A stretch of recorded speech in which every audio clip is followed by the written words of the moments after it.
Merhaba arkadaşlar, ben Çağrı. Yepyeni videoyla tekrardan sizlerleyiz. King Shot videosuna hepiniz hoş geldiniz. Bu videomuzda Kılıç Diyarı hesaplaşmasının taktiklerini, püf noktalarını anlatacağım. Düşük yatırımlı oyuncular bu hesaplaşmada, yani bu etkinlikte neler yapabilirler, maksimum verimi nasıl alırlar, maksimum ödülleri nasıl alırlar, taktikleri nelerdir, bunlardan bahsedeceğim. İlk başta hiç bilmeyen arkadaşlara anlatayım. Arkadaşlar, iki tane lejyonumuz var. Kılıç Diyarı hesaplaşması 2 haftada bir pazar günü oynayacaksınız bu etkinliği. Her 2 hafta bir pazar günü kesinlikle gelecek bu oyuna düzenli olarak. Şimdi iki tane lejyonumuz var. 30 kişi katılabiliyor maksimum. 3 tane yedek. Toplam savaş alanında 30 kişi oluyor. Yedekleri yazarsanız da 30 kişi savaştaysanız diğer 3 kişi yedek beklerler. Birisi savaştan ayrılırsa diğer kişi de buna katılabilir. Şimdi birinci lejyonda kademe alırsınız. Düşük bir kademeye ulaşmak için burada zaferler alırsanız kademeniz yükselir. Birincide aldığınız zaferler kademenizi arttırır. İkincideki de yine aynı şekilde ödüller alırsınız. Hemen şöyle bakalım. Burası geçmiş. Nasıl oynanır kısmını zaten biz biliyoruz. Arkadaşlar, burada binaları tek tek yazmışlar. Bunları ittifak R4'leri R5'leri girip okusun. Hangi binanın ne işe yarıyor?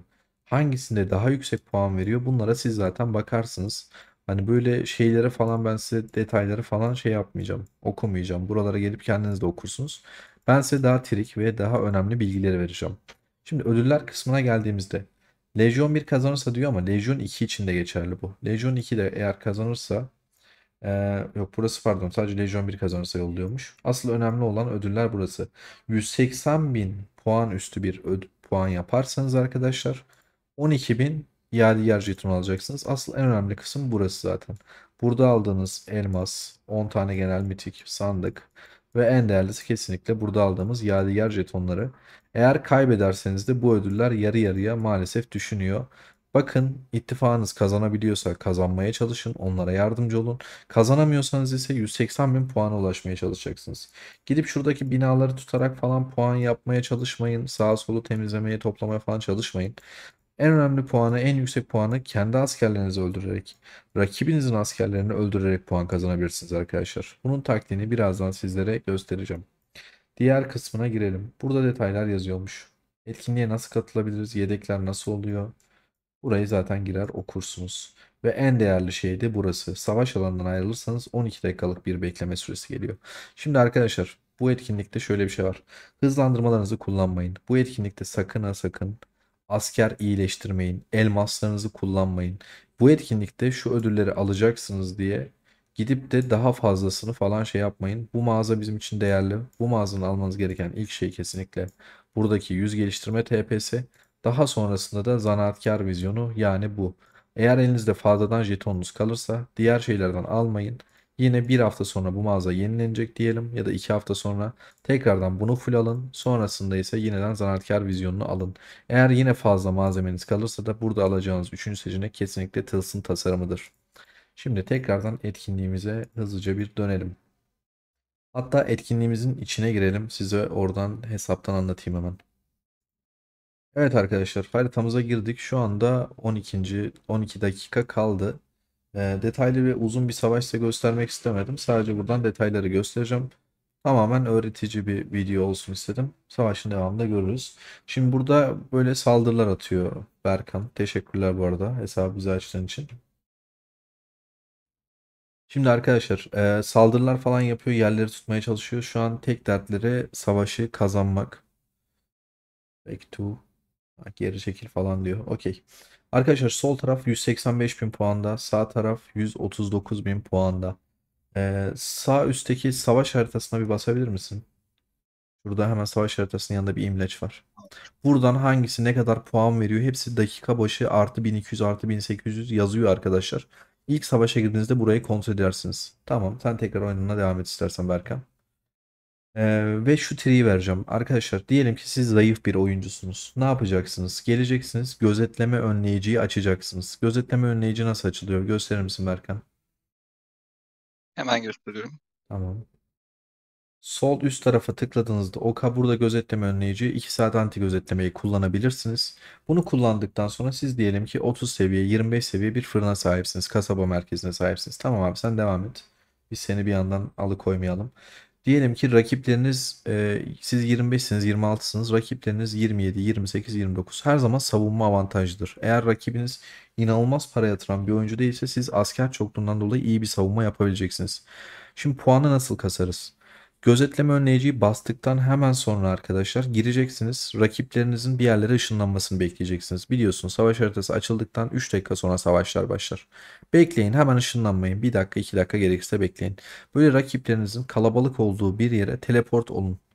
Teleport olduktan sonra gidin oradaki kişilere gözetlemeler atın. Her birine tek tek gözetleme atın. 2 tane atın, 3 tane atın. Onları kışkırtmaya çalışın.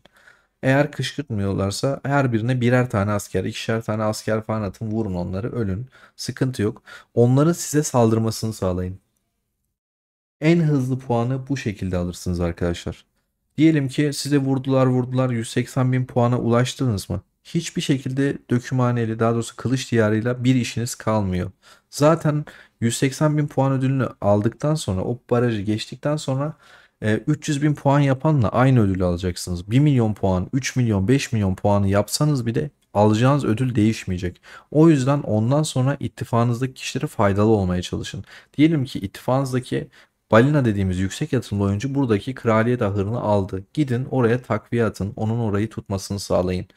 Ekibinizle kesinlikle dayanışmalı bir şekilde ve anlaşmalı ve iletişim halinde kalın. Daha öncesinde R5'ler ve R4'ler böyle ittifaktaki oyuncuların güç sıralamasına göre bu binaları teker teker isimlendirip ve ekiplere ayırması gerekiyor. O zaman çok daha sistematik oluyor. Diyelim ki Berkan bu oyundaki ittifaktaki en güçlü oyunculardan ilk üçte. Berkan'ın yanına 5 tane ekip verecekler. 5 arkadaş verecekler. Berkan patlamamış bir yeri, kırmızı bir yeri bize gösterir misin? Burası mesela 4235 tane, hemen o profil resminin altına görüyorsunuz arkadaşlar.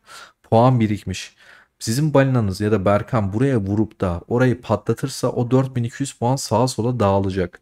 Hemen arkadaşlar toplayıcı birliklerinizin olması gerekiyor. Toplayıcı birlikler ne demek? Bu ittifakınızdaki oyunculardır aslında. Zayıf oyunculardır. Bu zayıf oyuncular arkadaşlar bakın patladığı gibi hemen onların sağına soluna ışınlanıp bunları toplaması gerekiyor. Rakibe bu şekilde çok daha büyük farklar atabilirsiniz. Hani herkesi işlevsel bir şekilde kullanacaksınız. Şey gibi bir şey düşünmeyin. Ben güçlüyüm, şuyum buyum, bunu girer tek başıma kazanırım gibi düşünmeyin arkadaşlar. Bu bir ekip oyunu. Özellikle bu etkinlik bir strateji gerektiren bir oyun. O yüzden her bir oyuncuya ihtiyacınız var. Her bir oyuncu sizin için çok çok değerlidir. Herkese görev verin, kendisinin bir şeyler yapabileceğini anlatın ve herkes görevini iyi yaparsa gerçekten rakipleriniz sizden güçlü olursa bile kazanabilirsiniz. Her şeyin bir taktiği, her şeyin bir stratejisi var.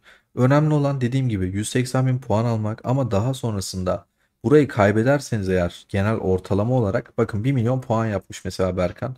180 bin puan yaptığı anda yeterli zaten. Aynı ödülü alacak. Şimdi Berkan'ın yapması gereken, yani sizin de yapmanız gereken şey arkadaşlar kesinlikle şu ki dökümhaneyi kazanıp buradaki ödülleri 6.000 jeton yerine 12.000 jeton alıp ki mağazadan daha fazla alışveriş yapmak. Peki diyelim ki askerleriniz öldü. Ne yapacaksınız? Asker iyileştirme, elmas kullanma dedim. Arkadaşlar yukarıda sayaç var. 7 dakika 40 saniye yazıyor. Berkan tıklar mısın oraya bir? Burada sol altta kırmızıyla savaş alanından ayrıl yazıyor. Savaş alanından basma sen de. Savaş alanından ayrılı tıkladığınız anda savaştan ayrılırsınız ve 12 dakika boyunca giremezsiniz. Ama 12 dakika geçtikten sonra tekrar katıla bastığınız anda tüm askerleriniz iyileşecek arkadaşlar. Bunu yaptığınız anda mesela diyelim ki bu savaş işte 50-60 dakika sürüyor. Girdiniz ilk 10-15 dakikada sizi sıfırladılar. Askerleriniz bayağı azaldı. Hemen abi savaş alanından ayrılın. Sizin yerinize başka bir oyuncu katılsın.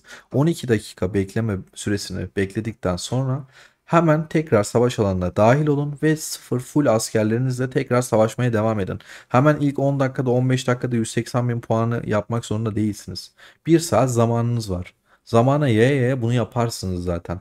Buradaki binaların her birinin değeri var. Bir tanesi işte sağ aşağıdaki size bedava teleport veriyor. Daha fazla teleport almanızı sağlıyor. Üstteki binalar size özel yetenekler veriyor. Ya bunlar dediğim gibi savaşa girmeden de zaten savaş ekranından, etkinlik ekranından detaylara bakabilirsiniz. Ben sizi gereksiz bilgilerle meşgul etmeyeyim. Bu arada arkadaşlar Kingshot videolarının devamını gelmesini istiyorsanız özellikle ayı avını 2 günde bir oynuyorsunuz. Ayava videosu ve diğer etkinliklerle alakalı bu tarz özel bilgiler ve öğretici bilgiler çekmemi istiyorsanız bu videoya çok söylemeyeyim.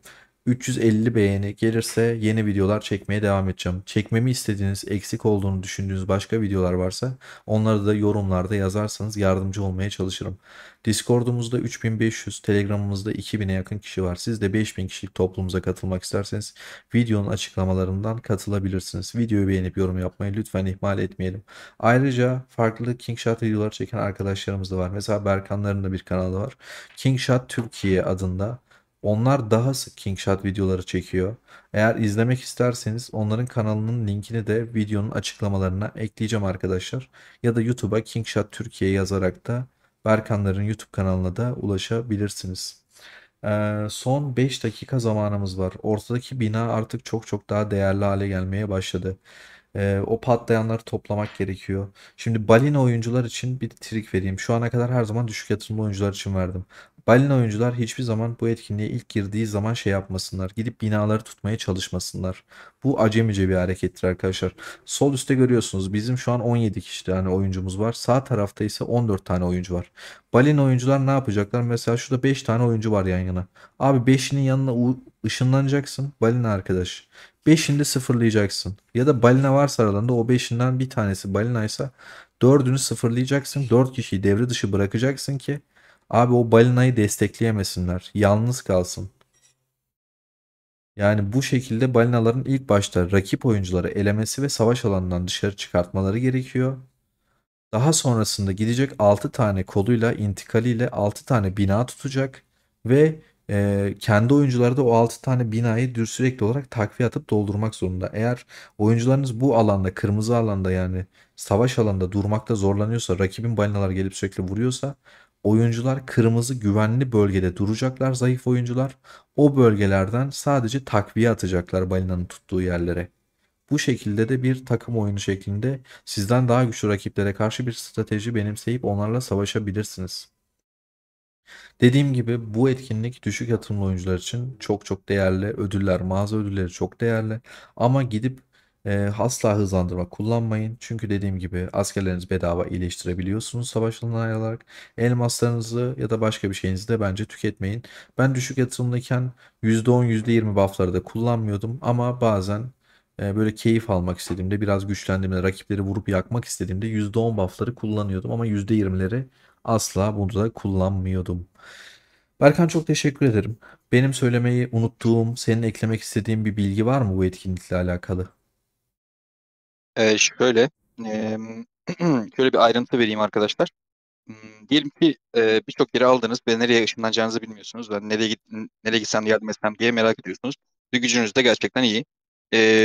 Buradaki binalara baktığınız zaman en çok mesela şu görüntünün altında fark ettiyseniz puan birikiyor. Buradaki puan hangisine daha çok birikmişse gidip ona saldırabilirsiniz. Mesela diğer şeye bakıyorum. Burada 70 birikmiş. Buraya gitmem. Burada hiç yok, zaten yeni almış. Bakın burada 1745 ve gitgide artıyor. Bu hem rakipten çok fazla puan almanızı sağlıyor ve bu puanların hemen etrafa dağılmasını sağlıyor. Hem de buradaki oyuncunun askerlerini keserek ne yapmış oluyorsunuz? Çok daha fazla puan kazanmış oluyorsunuz. Takımınıza çok daha fazla sağlarsınız. Evet, Benim teşekkür söyleyeceğim bu ederim kadar. Berkan. Çok sağ ol. Bu arada trik gizli bir bilgi daha vereyim. İşe yarıyor mu, yaramıyor mu bilmiyorum. Biz White House Survival'da bunu yapıyoruz. King Shot'ta yarar mı bilmiyorum. Daha düşük bir eşleşme, rakibiniz bu kılıç diyarı hesaplaşmasında daha zayıf gelmesini istiyorsanız bu söyleyeceğim şeyi deneyebilirsiniz. İttifakınızdaki en güçlü 3 oyuncuyu yedek olarak kaydedin. Zaten yedek oyuncular savaşa 3 dakika geç katılabiliyorlar. Sizinle aynı anda giremiyorlar. Ama zaten Kılıç Diyarı hesaplamasında da ilk 3 dakika bir hazırlık aşaması var. Kimse bir yere ışınlanıp bina alamıyor. Tam savaş başladığı anda yedekleriniz de savaşa katılabiliyor. Biz White House Survival'da bunu bir taktik olarak kullanıyoruz. Umarım bu bilgi işinize yarar. Dediğim gibi arkadaşlar bu tarz bilgilerin devamını gelmesini istiyorsanız videoyu beğenip yorum yapmayı ihmal etmeyelim. Bu benim kanalım için gerçekten çok çok değerli. İttifaktaki ve Ee, eyaletinizdeki arkadaşlarla da bu bilgileri bu YouTube kanalında linkini paylaşırsanız çok sevinirim. Efendim Berkan. Çok özür dilerim. Son bir şey de şunu söyleyeyim. Savaşa girdiğim zaman 17 milyona 17 bine 22 bin puan gerideydik ve uzun süre geride devam ettik ama koordinasyon ve benim komutlarımı dinleyen arkadaşlar sağ olsunlar, beraber hareket ettiğimiz için şu anda büyük bir fark attık puanlamada. ve kazanacağımız garanti gibi artık. Evet, Çok az artık dakika kaldı. puan farkını açtınız zaten. Gerçekten takım oyunu burada bu etkinlikte aşırı derecede önemli. Zaten SVS'nin bir fragmanı gibi görüyorum ben bunu. Evet. O zaman sizi de tebrik ederiz. Arkadaşlar Teşekkürler. videoyu izleyip arkadaşlarınızla paylaşmayı unutmayın. Kendinize çok çok iyi bakın. Yeni videolarda görüşmek üzere. Sağlıcakla kalın.